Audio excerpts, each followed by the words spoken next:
শ্রীমদ্ ভাগবত পুরাণ এই মহাশাস্ত্র শুধু একটি ধর্মগ্রন্থই নয়, এটি এক অপরিসীম জ্ঞান এবং অনন্ত ভক্তির সাগর।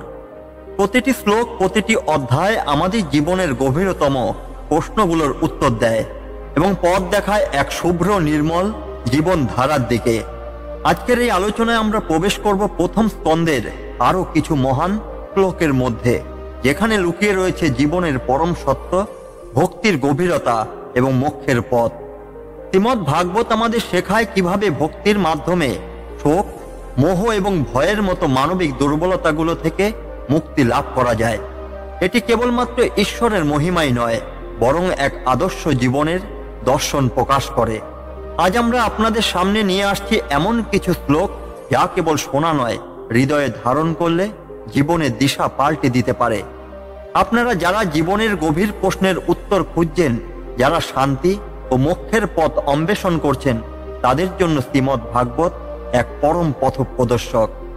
আসুন একসঙ্গে পবিত্র শ্লোকগুলো পড়ি, এর অর্থ বুঝি এবং এর রসে আমাদের অন্তরাত্মাকে পূর্ণ করি। শুরু করার আগে একটি কথা, এই শাস্ত্র শুধু পড়ার জন্য নয়, অনুভব করার জন্য। এই শ্লোকগুলোর মধ্যে এমন কিছু সত্য লুকিয়ে রয়েছে যা আপনাকে জীবনের গভীরতর উপলব্ধির দিকে নিয়ে যাবে। তাই চোখ এবং কান খুলে রাখুন এবং হৃদয় দিয়ে অনুভব করুন শ্রীমদ্ ভাগবতের এই অমৃত স্বরূপ শ্লোকগুলো। সুদ গোস্বামী বললেন, যখন দুর্যোধনের শক্তিশালী বাহিনী পরাজিত হয় এবং পাণ্ডবগণ যুদ্ধে জয়ী হন, তখন ধৃতরাষ্ট্রের পুত্রদের অর্থাৎ কৌরবদের অধর্মের কারণে সম্পূর্ণ ধ্বংস সাধিত হয়। তখন ধৃতরাষ্ট্র তার নিজের আত্মার কল্যাণ এবং সত্য উপলব্ধির জন্য বেদান্তের জ্ঞান শুনলেন। এই শ্লোকটি মহাভারতের যুদ্ধের কৌরবদের পরাজয় এবং ধৃতরাষ্ট্রের মানসিক অবস্থার বর্ণনা দেয়। শ্লোকটি আধ্যাত্মিক উপলব্ধি এবং অধর্মের পরিণতি নিয়ে একটি গভীর বার্তা বহন করে। দুর্যোধনের অহংকার, মোহ এবং অধর্ম তার ধ্বংসের মূল কারণ। যুদ্ধের শেষে সমস্ত কৌরব ধ্বংস হয়ে গেল এবং পাণ্ডবরা ধর্ম প্রতিষ্ঠা করলেন। এটি অধর্মের বিরুদ্ধে ধর্মের বিজয়ের প্রতীক। শ্রীমদ্ ভাগবত পুরাণ বারবার মনে করিয়ে দেয় যে অধর্ম যেভাবে শক্তিশালী হোক না কেন, তা কখনো টিকে থাকতে পারে না। এটি একসময় নিজে ও অন্যের ধ্বংস ডেকে আনে।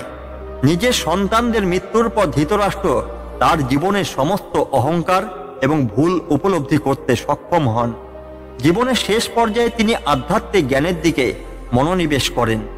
ধৃতরাষ্ট্র বুঝলেন যে সবকিছু নশ্বর এবং জীবনের চরম লক্ষ্য হল আত্মার মুক্তি। তিনি বিদুরের উপদেশ অনুসরণ করে বেদান্ত শাস্ত্রের গভীরে প্রবেশ করেন এবং সৎ পথে চলার চেষ্টা করেন।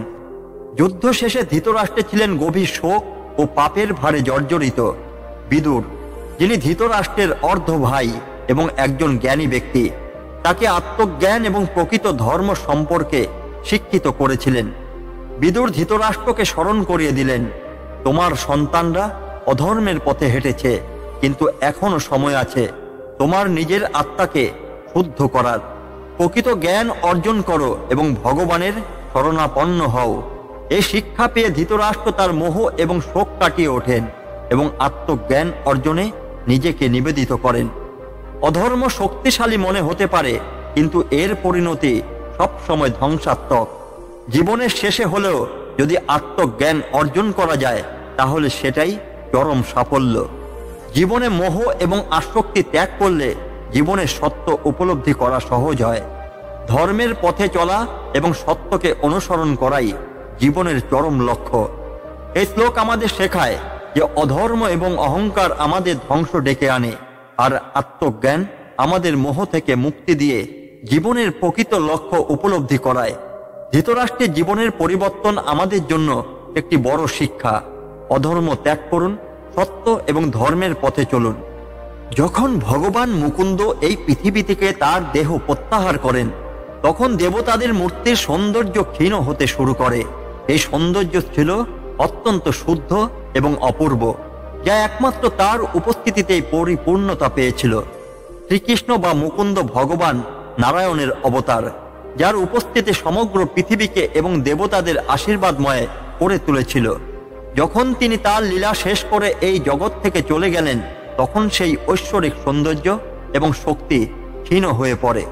স্ত্রী বা লক্ষ্মী দেবী সবসময় ভগবানের সঙ্গে অঙ্গাঙ্গীভাবে যুক্ত। ভগবানের অনুপস্থিতিতে স্ত্রীর সৌন্দর্য এবং শক্তিও দমিত হয়ে যায়। ভগবান যখন পৃথিবীতে থাকেন তখন ধর্ম ও সততা সর্বোচ্চ শিখরে থাকে, কিন্তু তার বিদায়ের পর পৃথিবী ধীরে ধীরে কলিযুগে প্রবেশ করে, যেখানে অধর্ম বৃদ্ধি পায়। দেবতারা যারা ভগবানের মূর্তিতে পূজিত হন, তাদের সৌন্দর্য এবং শক্তি ভগবানের সৌন্দর্যের ছায়া মাত্র। ভগবানের অনুপস্থিতি তাদের প্রতিমার শোভাকেও ম্লান করে দেয়। যখন ভগবান কৃষ্ণ দ্বারকায় তার লীলা সমাপ্ত করে এবং প্রকৃত ধামে প্রবেশ করেন, তখন পৃথিবীতে অদ্ভুত পরিবর্তন শুরু হয়। প্রকৃতির শোভা ক্ষীণ হয়ে যায়, দেবতাদের মূর্তিগুলোর ঐশ্বরিক সৌন্দর্য কমে যায়। কলিযুগ তার প্রভাব বিস্তার করতে শুরু করে। এটি যেমন দেবতাদের তেমনি মানব জাতির জন্য একটি সংকটজনক সময় ছিল, কিন্তু ভগবান কৃষ্ণ বার্তা দিয়ে গিয়েছিলেন যে তার নাম, ভক্তি এবং শাস্ত্রের চর্চার মাধ্যমে মানুষ কলিযুগের প্রভাব থেকে মুক্ত থাকতে পারে। ভগবানের উপস্থিতি সমস্ত কল্যাণ এবং সৌন্দর্যের উৎস। ভগবান শারীরিকভাবে উপস্থিত না থাকলেও ভক্তি ও শাস্ত্র অধ্যয়নের মাধ্যমে আমরা তাকে অনুভব করতে পারি। কলিযুগের প্রভাবে অধর্ম বাড়তে থাকলেও ভক্তি এবং সত্য চর্চার মাধ্যমে মানুষ নিজেদের রক্ষা করতে পারে।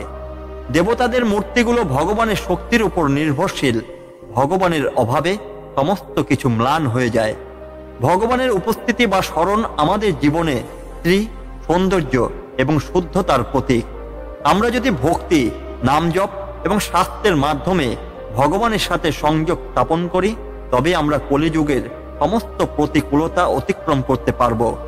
আমি সেই শ্রী সুখদেব গোস্বামীকে প্রণাম জানাই, যিনি স্বীয় অভিজ্ঞতার মাধ্যমে সমস্ত স্তুতির সার বিষয়ে প্রকাশ করেছেন। তিনি আত্মার আলোকবর্তিকা। যারা অজ্ঞতার অন্ধকারে পথ হারিয়েছেন, তাদের পথ প্রদর্শক। সংসারে আবদ্ধ প্রাণীদের মুক্তি দিতে করুণাময় সুখদেব এই পুরাণের গোপন জ্ঞান প্রদান করছেন। এই শ্লোক শ্রী সুখদেব গোস্বামীকে উৎসর্গ করা হয়েছে। তিনি ভাগবত পুরাণ বর্ণনা করেন।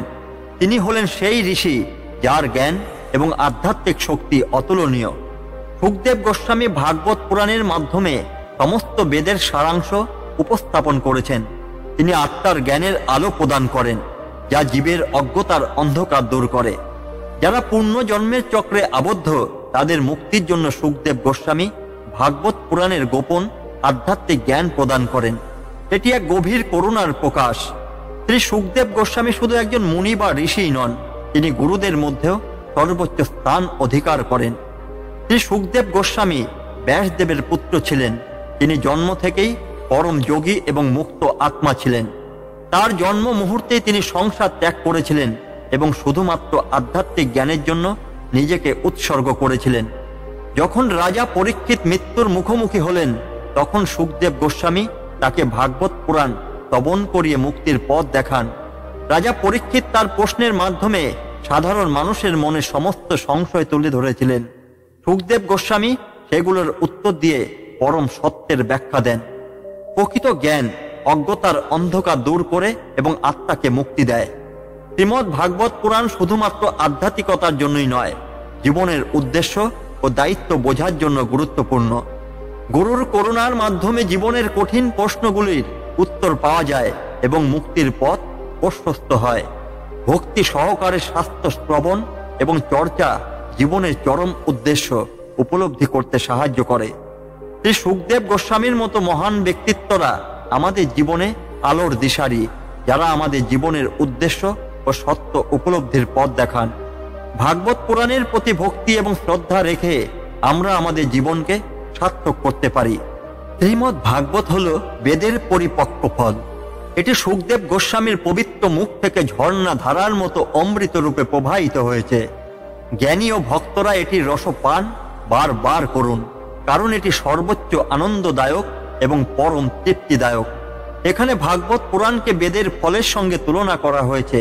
যেমন একটি বৃক্ষের পরিপক্ক ফল সবচেয়ে রসালো এবং পুষ্টিকর, তেমনি ভাগবত পুরাণ সমস্ত শাস্ত্রের সার এবং পূর্ণ জ্ঞান বহন করে। শ্রী সুখদেব গোস্বামীর পবিত্র বচনের মাধ্যমে ভাগবত পুরাণ অমৃতের মতো রূপ লাভ করেছে। তার ব্যাখ্যা এটি আরো হৃদয়গ্রাহী এবং তৃপ্তিদায়ক করে তোলে। ভাগবত পুরাণ এমন একটি শাস্ত্র যা শুধুমাত্র পড়ার জন্যই নয়, এটি অনুভব ও উপভোগ করার জন্য। জ্ঞানীরা এটি রসপান করে জীবনে সর্বোচ্চ আনন্দ লাভ করেন। এই শাস্ত্র শুধু ভক্তদের জন্য নয়, তাদের জন্য যারা বেদ এবং দর্শনের গভীর অনুসন্ধানে আগ্রহী। ভাগবত পুরাণ তাদের জন্য অপরিসীম রসপূর্ণ। রাজা পরীক্ষিত মৃত্যুর প্রাক্কালে 7 দিন ধরে সুখদেব গোস্বামীর কাছ থেকে ভাগবত পুরাণ শ্রবণ করেন। এই 7 দিনের মধ্যে তিনি সমস্ত জীবনের মোহ ত্যাগ করে পরম সত্য উপলব্ধি করেন। প্রতিটি অধ্যায়ে ভাগবত পুরাণ তাকে অমৃতের মতো তৃপ্তি দেয় এবং তার আত্মা পূর্ণ তৃপ্তি লাভ করে। এই রসপানের মাধ্যমে রাজা পরীক্ষিত মৃত্যুকে স্বাগত জানাতে সক্ষম হন এবং পরম ধামে প্রবেশ করেন। এটি একটি শাস্ত্র যা পড়া ও শ্রবণের মাধ্যমে আত্মার পরম তৃপ্তি প্রদান করে। ভাগবত পুরাণ ভক্তি ও জ্ঞানের এক অপূর্ব মেলবন্ধন। এটি একই সঙ্গে হৃদয় ও মনের আহার। ভাগবত পুরাণের প্রতি শ্রদ্ধা ও প্রেম রেখে যদি কেউ এটি চর্চা করে তবে সে পরম মুক্তি লাভ করে। শ্রীমদ্ ভাগবত একটি শাশ্বত গ্রন্থ যা আমাদের আত্মিক পথপ্রদর্শক। এটি এমন একটি অমৃত স্বরূপ শাস্ত্র যা প্রত্যেক ভক্ত ও জ্ঞানীর জন্য অপরিহার্য। আসুন আমরা সবাই মিলে রসপান করি এবং আমাদের জীবনের উদ্দেশ্য উপলব্ধি করি। শ্রীমদ্ ভাগবত এমন একটি শাস্ত্র যা শ্রবণ করার মাধ্যমে পরম পুরুষ ভগবান শ্রীকৃষ্ণের প্রতি ভক্তি জাগ্রত হয়। এ ভক্তি শোক, মোহ এবং ভয়কে সম্পূর্ণরূপে দূর করে। শ্রীমদ্ ভাগবত কেবল পড়ার বা বোঝার জন্য নয়, এটি ভক্তি সহকারে শ্রবণ করার শাস্ত্র। যখন একজন ভক্ত এটি শ্রবণ করেন তখন তার হৃদয়ে কৃষ্ণের প্রতি গভীর ভক্তি জন্মায়। কৃষ্ণের প্রতি ভক্তি মন থেকে সমস্ত শোক, মোহ এবং ভয়ের অন্ধকার দূর করে। ভক্তি এমন এক শক্তি যা জীবনে সব বাধাকে অতিক্রম করার শক্তি প্রদান করে। এই শাস্ত্রটি শুধু জ্ঞানই নয়, এটি আত্মার সঙ্গে ভগবানের সংযোগ স্থাপন করে। শ্রবণ বা অধ্যয়ন করার মাধ্যমে মানুষ পার্থিব ক্লেশ ও ভয়ের জগৎ থেকে মুক্তি লাভ করে। রাজা পরীক্ষিত ভাগবত শ্রবণ করার আগে মৃত্যু ভয়ে ভীত ছিলেন। 7 দিনের ভাগবত শ্রবণ শেষে তার হৃদয়ে ভক্তি এমনভাবে জাগ্রত হয় যে মৃত্যুকে তিনি স্বাভাবিকভাবে গ্রহণ করতে সক্ষম হন। শুধু তাই নয়, তিনি জীবনের সমস্ত শোক এবং মোহ থেকে মুক্তি পেয়ে ভগবানের ধামে গমন করেন। অন্যদিকে ভাগবত শ্রবণ করতে আসা সাধারণ ভক্তরাও শোক, মোহ এবং ভয়ের জগৎ থেকে মুক্তি লাভ করেন। কৃষ্ণ ভক্তি মানুষের হৃদয় থেকে সমস্ত অপ্রয়োজনীয় আবেগ দূর করে এবং শান্তি ও মুক্তি প্রদান করে। ভাগবত পুরাণ শ্রবণ করার মাধ্যমে শুধুমাত্র জ্ঞানই নয়, অন্তরাত্মার গভীরে ভক্তি জন্মায়। জীবনে অনেক শোক বা মোহ আসতে পারে, কিন্তু ভাগবত পুরাণ শ্রবণের চিরস্থায়ী সমাধান। ভাগবত শ্রবণ আমাদের জীবনকে শুদ্ধ করে, মনকে শান্ত করে এবং কৃষ্ণের প্রতি গভীর ভক্তি সৃষ্টি করে। ভক্তির এই শক্তি আমাদের পার্থিব বন্ধন থেকে মুক্তি দেয় এবং চিরন্তন আনন্দের পথ দেখায়। শ্রীমদ্ ভাগবত পুরাণ এই মহাশাস্ত্র আমাদের শিক্ষা দেয় কিভাবে জীবনকে শুদ্ধ ও পূর্ণতায় পূর্ণ করা যায়। আজকের আলোচনায় আমরা যে শ্লোকগুলো ব্যাখ্যা করেছি তা শুধু একটি ধর্মীয় অনুশাসন নয়, এটি আমাদের মনের গভীরতায় ভক্তি, শান্তি এবং জ্ঞানের আলো ছড়িয়ে দেয়। এই মহান শাস্ত্র আমাদের শোক, মোহ এবং ভয়ের মতো জীবনের দুর্বলতাগুলো থেকে মুক্তি পাওয়ার পথ দেখায়। শ্রীমদ্ ভাগবত কেবল জ্ঞানই নয়, এটি আত্মার পরম তৃপ্তির উৎস। আসুন আমরা এই জ্ঞানের আলো ছড়িয়ে দিই এবং নিজেরা এ থেকে প্রাপ্ত শিক্ষা আমাদের জীবনে প্রয়োগ করি। আপনারা যদি শ্রীমদ্ ভাগবতের আরো শ্লোক এবং অন্তর্নিহিত তত্ত্ব জানতে চান তবে আমাদের সঙ্গে থাকুন। ভবিষ্যতে আমরা আপনাদের সামনে এর আরো গভীর ব্যাখ্যা নিয়ে আসব। এই ভিডিওটি যদি আপনাদের ভালো লেগে থাকে তবে অবশ্যই লাইক করুন, শেয়ার করুন এবং আমাদের চ্যানেলটি সাবস্ক্রাইব করুন। এমন মূল্যবান জ্ঞানের আলোকে ছড়িয়ে দিতে আমাদের সাহায্য করুন। আজকের মতো এখানে শেষ করছি। ভগবানের কৃপা এবং জ্ঞানের আলো যেন আপনাদের জীবনে সর্বদা বিরাজ করে। আবারও দেখা হবে শ্রীমদ্ ভাগবতের পরবর্তী শ্লোকের আলোচনায়। জয় শ্রীকৃষ্ণ। ধন্যবাদ।